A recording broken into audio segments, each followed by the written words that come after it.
have to tell you, I'm both challenged and excited. My excitement is I get a chance to give something back. My challenge is the shortest seminar I usually do is 50 hours. And I'm not exaggerating. I do weekends, and what I do more than that, obviously, coach people, but I'm into immersion. Because how'd you learn language? You didn't learn it by just learning principles. You got in it, and you did it so often that it became real. And the bottom line of why I'm here, besides being crazy mofo, is that I'm really in a position, I'm not here to motivate you, obviously. You don't need that. And a lot of times, that's what people think I do, and it's the furthest thing from it. What happens, though, is people say to me, well, I don't need any motivation. And I say, well, that's interesting. That's not what I do. I'm the why guy. I don't know why you do what you do. What is your motive for action?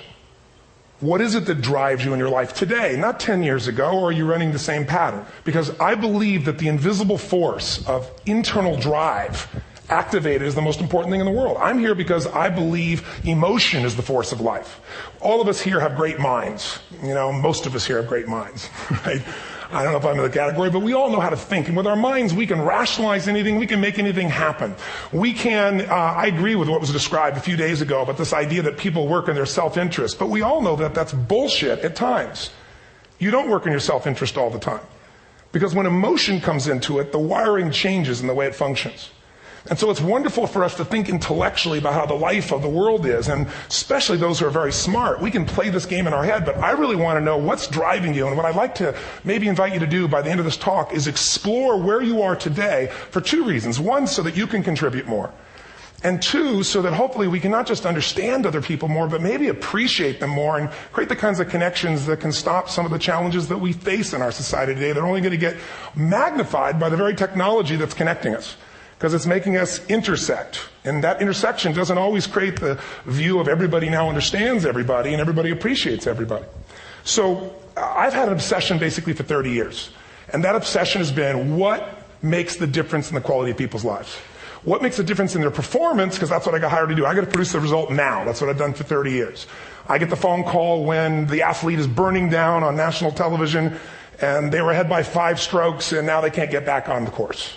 And I got to do something right now to get the result or nothing matters. I get the phone call when the child is going to commit suicide, and I got to do something right now. And in 29 years, I'm very grateful to tell you I've never lost one in 29 years. It doesn't mean I won't someday, but I haven't done it. And the reason is an understanding of these human needs that I want to talk to you about. So when I get those calls about performance, that's one thing. Like, how do you make a change? But also, I'm looking to see what is it that's shaping that person's ability to contribute, to do something beyond themselves. So maybe the real question is, I look at life and say there's 2 master lessons. One is there's the science of achievement, which almost everyone in this room has mastered to an amazing extent. That's how do you take the invisible and make it visible, right? How do you take what you dream about and make it happen? Whether it be your business, your contribution to society, money, whatever it is for you, your body, your family. But the other lesson of life that is rarely mastered is the art of fulfillment. Because science is easy, right? We know the rules. You write the code, you follow those, and you get the result. Once you know the game, you just, you up the ante, don't you? But when it comes to fulfillment, that's an art. And the reason is it's about appreciation and it's about contribution. You can only feel so much by yourself. So I've had an interesting laboratory to try to answer the question of the real question, which is what's the difference in somebody's life if you look at somebody like those people that you've given everything to, like all the resources they say they need. You gave them not a $100 computer, you gave them the best computer. You gave them love, you gave them joy, you were there to comfort them. And those people very often, and you know some of them I'm sure, end up the rest of their life with all this love, education, money, and background, spending their life going in and out of rehab. And then you meet people that have been through ultimate pain, psychologically, sexually, spiritually, emotionally abused, and not always, but often they become some of the people that contribute the most to society. So the question we've got to ask ourselves really is, what is it? What is it that shapes us? And we live in a therapy culture. Most of us don't do that, but the culture is a therapy culture. And what I mean by that is the mindset that we are our past. And everybody in this room, you wouldn't be in this room if you bought that theory, but most of society thinks biography is destiny. The past equals the future. And of course it does if you live there. But what people in this room know, and what we have to remind ourselves though, because you can know something intellectually. You can know what to do and then not use it, not apply it. So really what we got to remind ourselves is decision is the ultimate power. That's what it really is. Now, when you ask people, have you failed to achieve something? How many have ever failed to achieve something significant in your life? Say, I. Thanks for the interaction on a high level there. But if you ask people, why didn't you achieve something? Somebody who's working for you, or a partner, or even yourself, and you failed to achieve a goal, what's the reason people say they failed to achieve? What do they tell you? didn't know enough, didn't have the knowledge, didn't have the money, didn't have the time, didn't have the technology. You know, I didn't have the right manager. Didn't have the Supreme Court.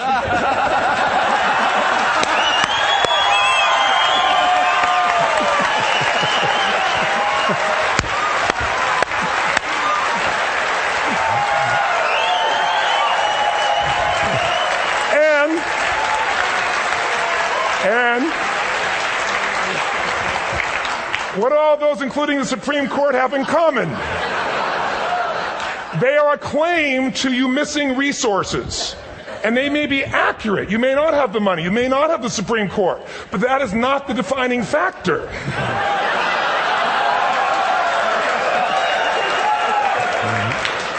And you correct me if I'm wrong. The defining factor is never resources, it's resourcefulness. And what I mean specifically, rather than just some phrase, is if you have emotion, human emotion, something that I experienced from you day before yesterday at a level that is as profound as I've ever experienced, and if you'd communicated with that emotion, I believe you would have beat his ass and won.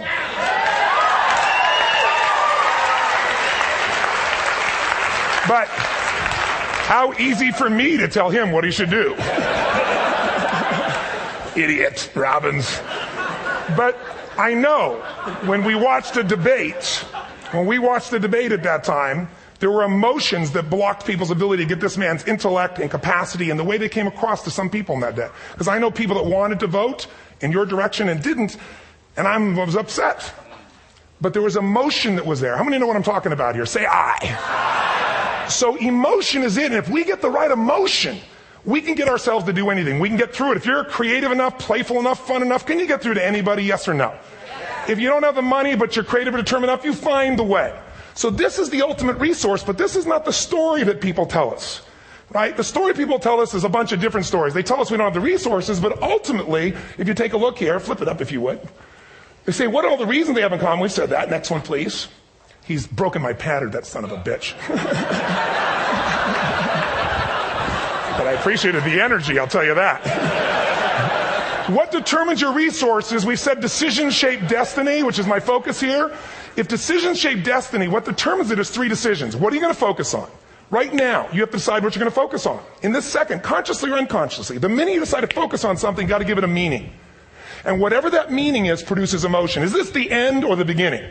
Is God punishing me or rewarding me, or is this the roll of the dice? And emotion then creates what we're going to do, or the action. So think about your own life, the decisions that have shaped your destiny.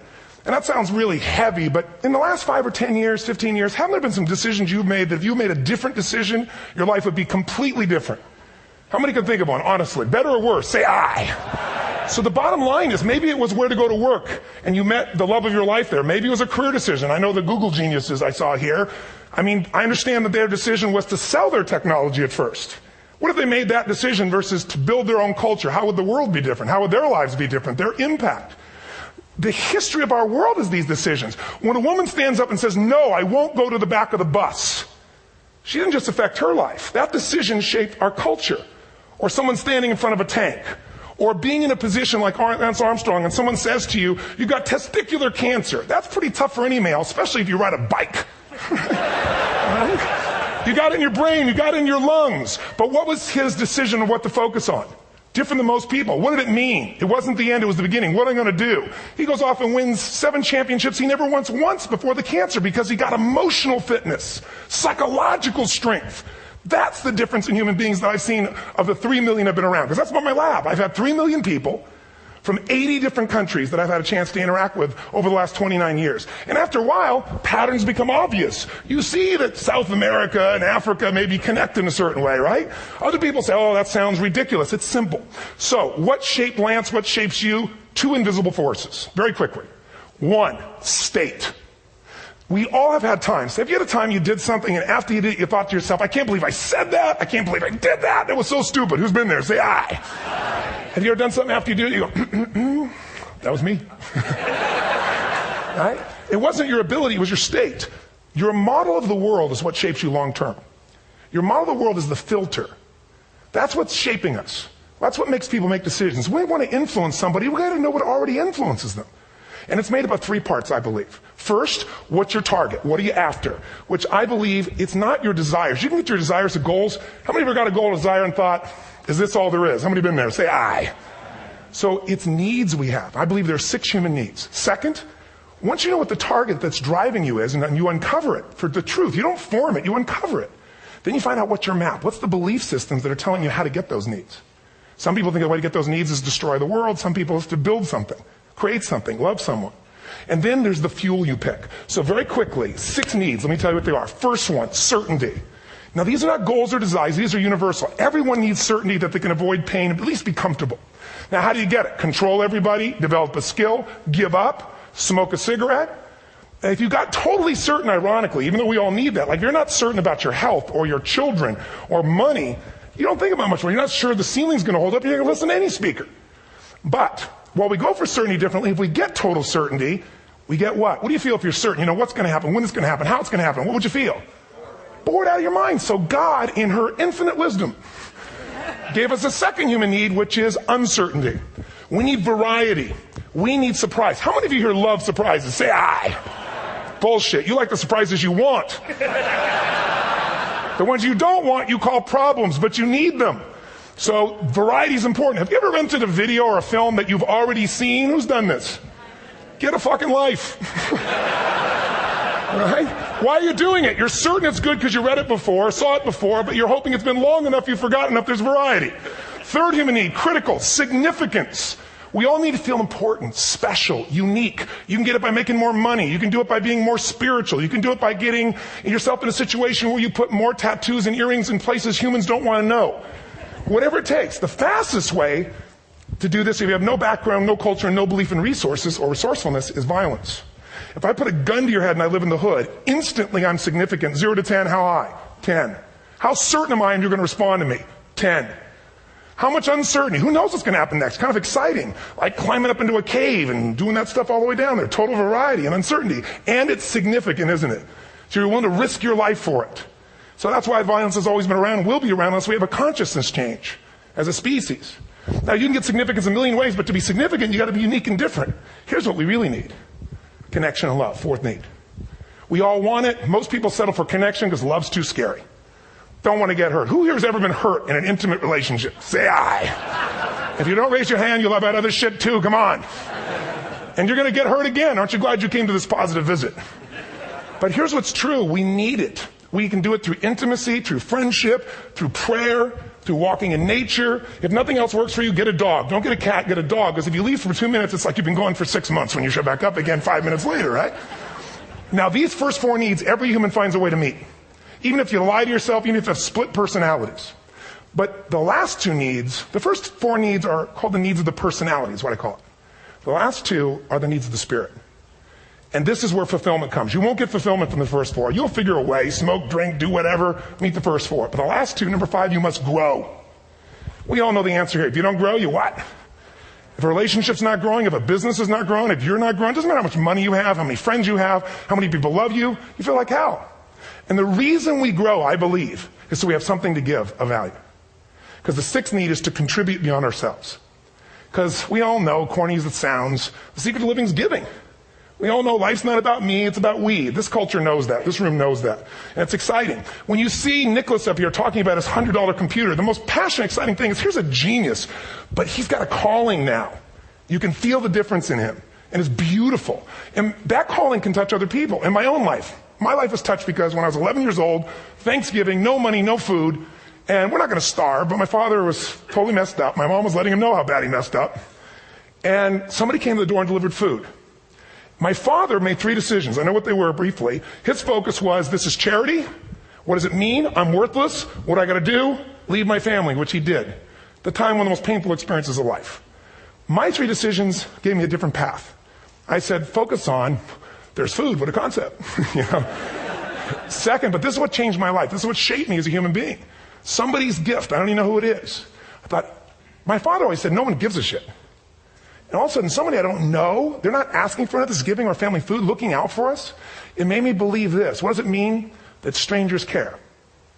And what that made me decide is, if strangers care about me and my family, I care about them. What am I going to do? I'm going to do something to make a difference.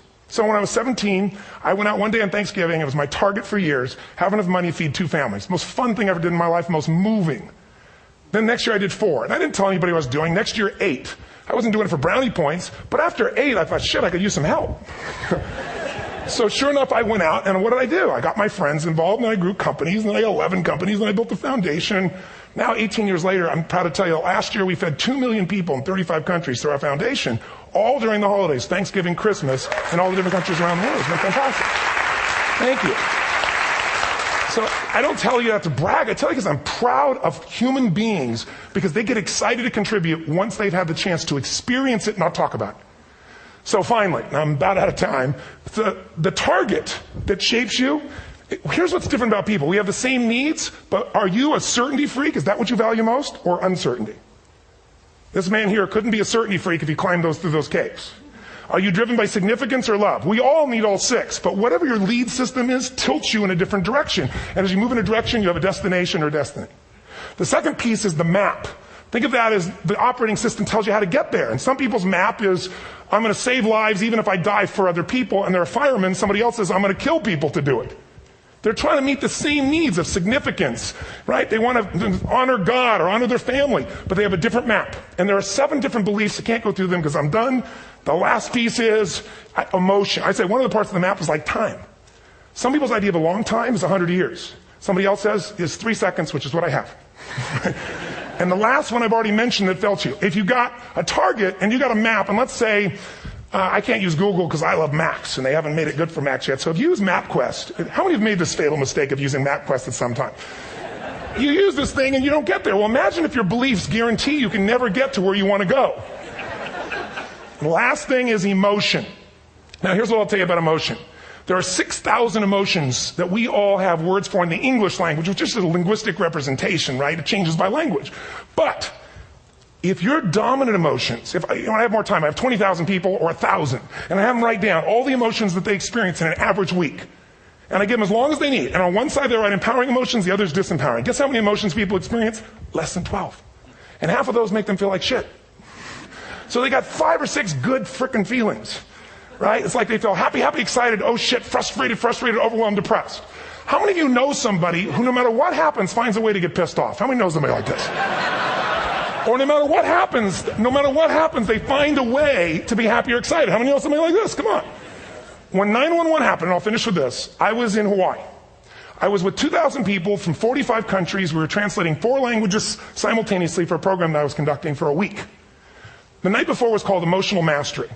I got up, had no plan for this, and I said, we had all this fireworks, I do crazy shit, fun stuff. And then at the end I stopped, and I had this plan I was going to say, but I never do what I'm going to say. And all of a sudden I said, when do people really start to live? When they face death. And then I went through this whole thing about if you were going to get off this island, if 9 days from now you were going to die, who would you call, what would you say, what would you do? One woman, well that night is when 9/11 happened. One woman had come to the seminar, and when she came there, her previous boyfriend had been kidnapped and murdered. Her friend, or her new boyfriend, wanted to marry her, and she said no. He said, if you leave and go to that Hawaii thing, it's over with us. She said it's over. When I finished that night, she called him and left a message, true story, at the top of the World Trade Center where he worked, saying, honey, I love you. I just want you to know, I want to marry you. It was stupid of me. She was asleep, because it was 3 a.m. for us, when he called her back from the top and said, honey, I can't tell you what this means. He said, I don't know how to tell you this, but you give me the greatest gift because I'm going to die. And she played the recording for us in the room. She was on Larry King later.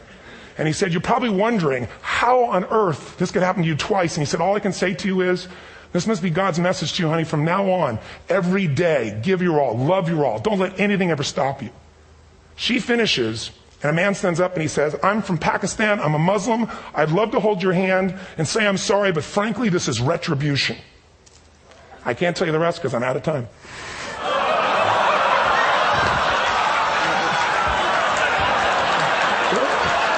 Are you sure? Finish the story. 10 seconds. 10 seconds. No, I want to be respectful. 10 seconds. All I can tell you is I brought this man on stage with a man from New York who worked in the World Trade Center, because I had about 200 New Yorkers there. More than 50 lost their entire companies, their friends, marking off their Palm Pilots. One financial trader, this woman made of steel, bawling. 30 friends crossing off that all died. And what I did to people said, what are we going to focus on? What does this mean, and what are we going to do? And I took the group and got people to focus on, if you didn't lose somebody today, your focus is going to be how to serve somebody else. There are people, the woman got up and she was so angry and screaming and yelling. And she wasn't from New York. She's not an American. She doesn't know anybody here. I said, you always get angry. She said, yes. Guilty people got guilty. Sad people got sad. And I took these two men and did what I call an indirect negotiation. Jewish man with family in the occupied territories from New York who would have died if he was at work that day. And this man who wanted to be a terrorist and made it very clear. And the integration that happened is on a film, which I'll be happy to send you, so you can really see what actually happened instead of my verbalization of it. But the two of them not only came together and changed their beliefs and models of the world, but they've worked together to bring, for almost 4 years now, to various mosques and synagogues, the idea of how to create peace. And he wrote a book, which is called My Jihad, My Way of Peace. So transformation can happen. So my invitation to you is this. Explore your web, the web in here. The needs, the beliefs, the emotions that are controlling you. For two reasons. So there's more of you to give. Achieve too. We all want to do it. But I mean give. Because that's what's going to fill you up. And secondly, so you can appreciate, not just understand, that's intellectual, that's mind, but appreciate what's driving other people. It's the only way our world's going to change. God bless you. Thank you. I hope this will serve. Tony Robbins.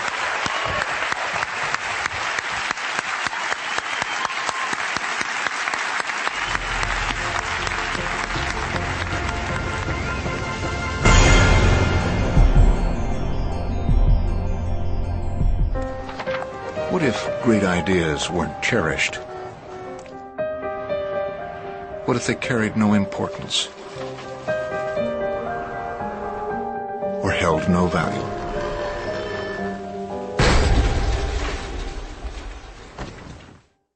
There is a place where artistic vision is protected, where inspired design ideas live on to become ultimate driving machines.